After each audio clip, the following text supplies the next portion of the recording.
受摩羯台风影响，海南一些地方经历了长时间的断水断电，生活和生产都受到了不小的影响。这次呢，应粉丝的邀请，我来到台风登陆的文昌，为他安装一套不用油、不用电的水锤泵，来保障农场有源源不断的淡水。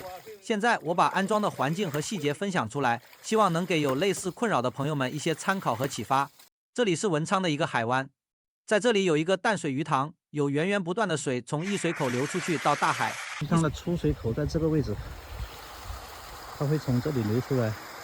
这边下去有一个1.3米左右的高度的水位差，我们计划用管把水引到那边下面安装水锤泵，然后把水要抽到那边400多米远，大概10到15米左右高的地方去。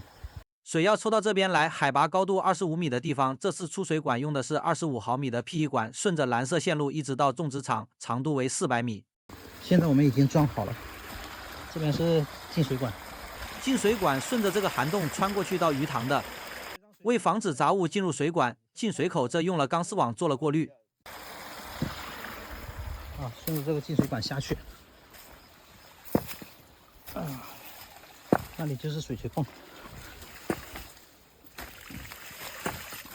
这个用的是，因为进水高度太低，只有1.4米，所以它这个每天的出水量应该是在6个立方左右，达不到15个立方。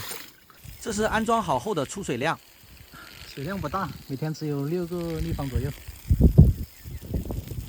这个水已经上来了。